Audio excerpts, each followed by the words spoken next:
Danny the Miracle Man Jacobs announces his first fight with Matchroom Boxing. It's against Luis Arias, and it'll be broadcast live on HBO. It's Saturday, November 11th at Nassau Coliseum. In my opinion, there's no one man. Gosh, bro, you ain't gonna get me tongue-tied right now. No, I have no idea. Yeah. Danny, with Lomachenko and Crawford both leaving the HBO family, do you feel any more pressure, would you say? I won't say pressure. I mean, if anything, it's more so I got in at the right time because now they're looking to really promote a guy. Being that the roster is really not as full as it used to be, and they can kind of focus on certain guys or the guys that they see can be a star. You know, they said I have all the ingredients to be a superstar, and I'm looking forward to see what can come of that. I know you said you're taking this fight seriously, obviously, but you also have plans beyond Arias. I mean, how hard is it to look beyond that? I mean, it's always hard. Unconsciously, we always want to prepare for the future, even though we have stuff set up. I'm prepared for this guy in the sense that I'm going to give it my all inside training. I'm going to make sure that I do the things that I got to do in order to get the victory. But it's almost impossible not to think about the future, right? So I do think about it, and you know, I have high hopes of the future and what's all to come. Because if I do what I have to do against the Arias, I know it's going to be that much easier to get those fights. Danny, real quick, Kristal, man, back in your camp. Yeah. Is this guy like gonna be going forward with you? Because I saw you guys had that little bromance on like the 24/7. You guys are like best friends, man. No, this is my guy. I mean, we formed a relationship, and the relationship wasn't really formed at the Triple G Golovkin fight. It was more so over the years. We just really connected through that time, and now that I know he knows his stuff, and now that I know he's a big asset to the team, I'm never gonna let this guy go. He's gonna have to have a fight lined up. He's gonna have to like do a lot for me not to. The food? The food is amazing, but most importantly, it's nutritious. And you know, our bodies are just like cars. We need the right fuel and gas to keep us going the right way. Well, Danny, a lot of people say you weighed like 220 pounds at the Triple G fight.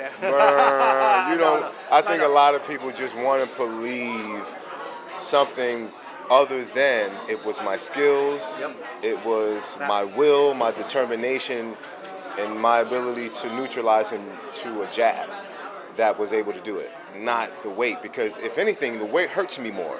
Putting on more weight makes me more slower. I was the faster man that night. And just because I might look big, I look bigger than Triple G at the weigh-in. But we knew this going into the fight.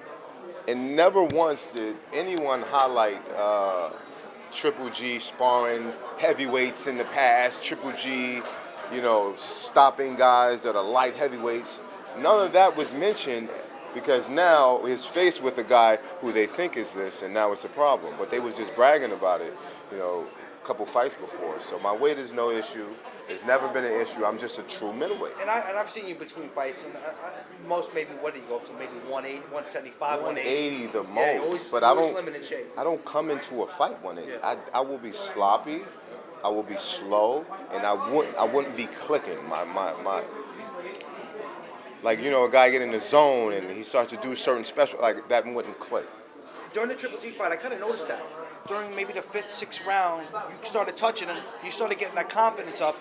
Ended around, the bell rang, you were getting yourself up. And did you feel yourself getting more confident as that fight went on? And if you were to fight him again, is that confidence going to carry over? Well, see, it was an illusion. I thought this guy was one of the baddest men out there, and I was expecting that.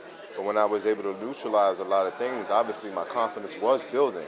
I won the first, in my opinion, I won the first 3 rounds until I got knocked down officially.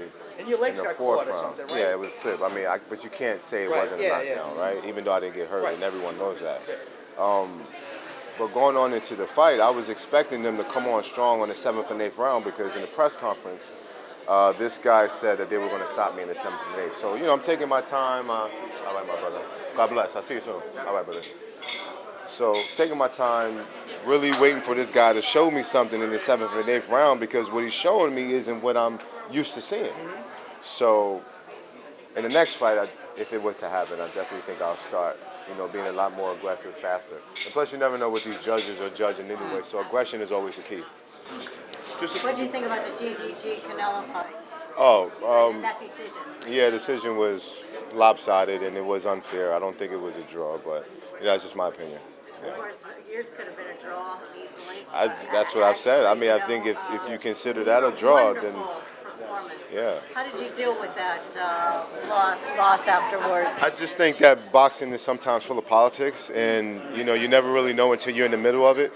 I was affected by it, but I'm a man. I have to get over it, and I have to continue to do what I have to do, because when you cry about spilled milk, nothing good can happen from it. All you have to do, pick up where you started, do what you got to do inside that ring, and it'll come back if it was meant to be. And talking about good, a lot has happened now with Eddie Hearn. Now this is it's an international sport, but now you have a man that has connections very much over into the Europe area. So how did that all come about? Because it seems that everything's sort of been fast. A lot of things have moved very quickly.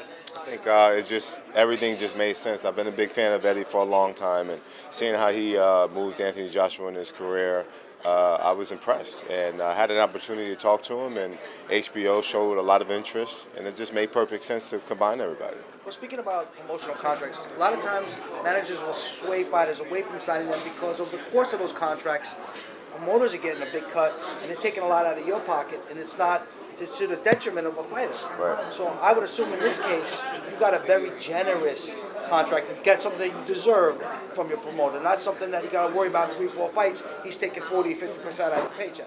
Well, I know the boxing side is full of politics, and like I've said, it's been run by the mafia back in the day. So a lot of people are concerned about the business aspects of it and how does it go, and what are the details of it.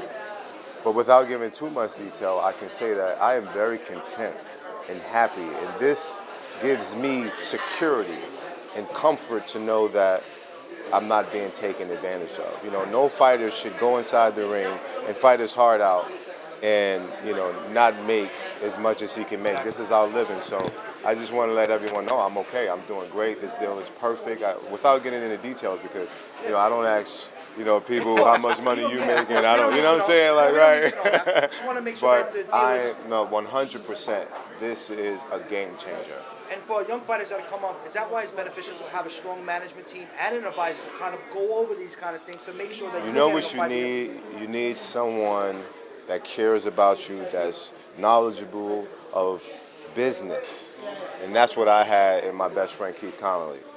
I met him when I was 15 years old, and we was cool ever since. And if it wasn't for him, I wouldn't have this opportunity. So he is the reason, because he protects me, like he said on the podium, he protects me as if I'm his child. And if fighters, sometimes we come from, poor backgrounds.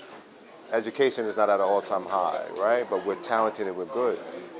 And we don't have the best opportunities because we don't know better. But you have to get a guy that you can trust. You have to get a guy, or a person rather, that can take care of you and give you the right advice and make sure that, no one's taking advantage of you. I'm Kristal Hart. Hope you've enjoyed the show. Thanks for watching, and we'll see you at the fight.